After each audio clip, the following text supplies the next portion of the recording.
As negociações em torno da PEC do estouro travaram, né? A expectativa de que o texto definitivo fosse apresentado na terça, depois na quarta. Agora já se fala em deixar isso para o Congresso, levar o texto para o Congresso só na semana que vem. A gente vai trazer para cá o Marcos Mendes, ele é professor e pesquisador do INSPER. Marcos, em primeiro lugar, muito bom dia. Obrigada pela sua presença aqui conosco, viu? Bom dia, eu que agradeço o convite. Marcos, primeiro eu vou te pedir uma avaliação geral da maneira, principalmente como o governo eleito tem tratado a condução desse assunto até aqui. Seria uma PEC? Bateram o martelo rapidamente de que a melhor forma de conduzir isso seria uma PEC. Aí as negociações muito tumultuadas, muito turbulentas com o Congresso Nacional. Agora já se fala, inclusive, em uma medida provisória para o ano que vem. Em primeiro lugar, a tua avaliação mais geral sobre esse assunto. Bom, Stephanie, primeiro eu acho que não cabe medida provisória. Se querem aumentar o teto de gastos, tem que mexer na Constituição, que é onde está o teto, onde o teto está inscrito. Medida provisória só caberia em caso de calamidade pública, de guerra, de comoção interna. Nós não estamos vivendo nada disso. Pode ser que haja uma calamidade hoje se o Brasil perder, né? Mas não justificaria isso. Então, não cabe medida provisória. Se querem aumentar, tem que ser PEC. E aí nós temos um outro problema, que é o tamanho da licença para gastar que o governo está pedindo. Todo mundo que fez a conta chegou à mesma conclusão. Se o governo aumentar a despesa em mais de 200 bilhões, como está sendo pedido pelo governo de transição, a dívida pública vai disparar e vai sair de controle, e isso é muito sério. Que isso vai gerar juros muito altos, vai gerar uma nova recessão. Nós vamos para um quadro parecido ao que aconteceu no governo Dilma Rousseff, com a gravidade sendo um começo de governo, né? A gente vai para um quadro muito grave. Agora, se for possível negociar, como está, por exemplo, na proposta do senador Tasso Gereissati, uma elevação menor na faixa de 80 bilhões e não tirando nada do teto, deixando só tudo dentro do teto, mas com um aumento de 80 bilhões, aí já fica mais manejável, o governo ganha tempo para discutir uma reorganização do teto de gastos, fica uma situação menos desconfortável. Marcos, uma sinalização da equipe de transição de tamanho de buraco agora, mas um apontamento de como o governo pretende fazer com que voltem a convergir as curvas de arrecadação e de despesa, ou seja, voltar a fazer com que o pé caiba dentro do sapato, ajudaria nesse momento?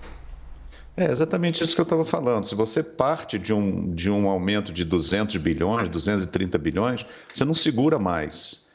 Vai ficar muito difícil. Ou você vai ter que dar um choque de aumento de impostos, ou vai ter que cortar outras despesas que você não consegue cortar abruptamente, porque a maioria das despesas são obrigatórias, você precisa fazer reformas que demoram, ou você vai pagar isso com inflação.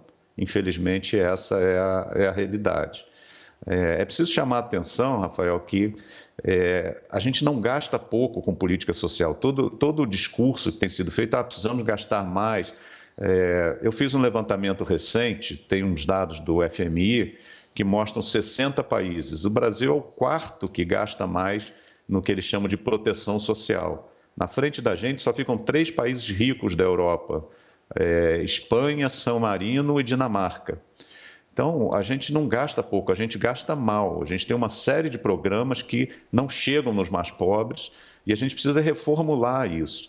Então, a coisa mais coerente seria dar uma margem agora para na faixa de 70, 80 bilhões, para poder passar 2023 financiando esse programa mais robusto de transferência social, mas ao longo de 2023, redesenhar os programas sociais, acabar com aqueles que não funcionam mais, redesenhar o próprio Auxílio Brasil, que é muito mal desenhado. Está se falando em gastar 175 bilhões com o Auxílio Brasil. Eu fiz um estudo com outros 2 colegas que mostra que com 100 bilhões você atende muito bem.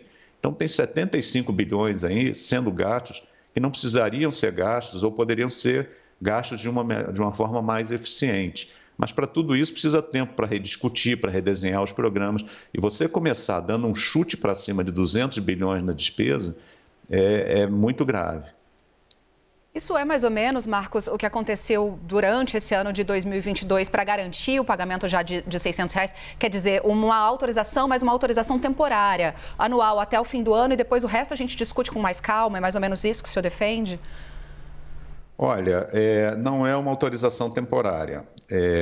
Inclusive, tem toda essa discussão, vai aumentar por 2 anos, por 4 anos. Para mim, essa discussão não faz sentido, porque se você aumentar o nível de gastos, ele não volta nunca mais, porque toda vez que chegar ao vencimento do prazo que você renovou, isso vai entrar em discussão de novo, vai ser renovado outra vez. Então, o que você precisa hoje é ter um espaço fiscal permanente, definitivo, mas que não seja excessivamente elevado, que seja de um tamanho que não vá fazer a dívida pública disparar. Um outro problema muito sério nessa proposta do governo é que ele está sugerindo tirar de dentro do teto de gasto todo o valor referente ao Auxílio Brasil. Por que isso é muito ruim? Primeiro, porque essa parte da despesa fica totalmente fora de controle. Vai ter muito incentivo político para aumentar bem acima da inflação e do crescimento da economia as despesas com esse auxílio, porque eles vão estar fora de qualquer restrição legal. E o segundo problema é que isso vai gerar uma acomodação que não vai induzir a reforma desse programa. Esse programa precisa ser reformado. Ele está muito mal desenhado. O sinal mais claro de que ele está mal desenhado é que ele passou a dar R$600 por família e não mais distribuir os recursos de forma per capita, de modo que uma família que tenha 5 pessoas receba mais do que uma família que tenha 1 pessoa. E qual foi o resultado disso? As famílias estão se dividindo. O número de famílias com 1 pessoa só subiu de 2 milhões para 5 milhões em poucos meses, em menos de 1 ano, porque as pessoas estão se dividindo para ganhar mais. Isso significa desperdício de recursos, maior dificuldade de chegar nos mais pobres,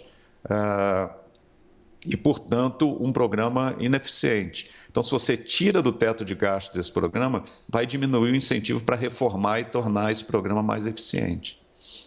Marcos, o vice-presidente eleito, Geraldo Alckmin, tem acenado com a perspectiva de apoiar imediatamente um dos projetos de reforma tributária que está no Congresso Nacional em vias de votação, que é aquele projeto que surgiu a partir de um grupo coordenado pelo economista Bernard Api, depois foi abraçado pelo presidente do MDB, Baleia Rossi, com alterações, né? Isso pode ajudar, se de fato acontecer, no primeiro semestre, aqui sendo muito otimista, no primeiro semestre do próximo governo? Olha, seria um resultado dos sonhos. Eu acho que a reforma tributária já está madura, é uma reforma muito boa, ela não faz mágica no curto prazo, mas num horizonte de 5, 6, 8 anos, ela vai mudar o potencial de crescimento da economia brasileira, a gente vai poder gerar mais emprego.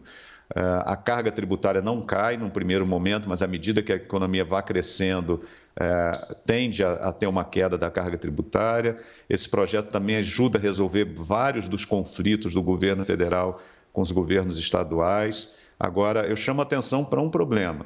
Na medida em que você aprova uma PEC aumentando a despesa brutalmente, você vai ter como uma consequência inesperada a menor chance de aprovação dessa reforma tributária. Por quê? Porque na hora que você aprovar um aumento de 200 bilhões de reais na despesa, no dia seguinte você vai estar desesperadamente precisando de mais receita.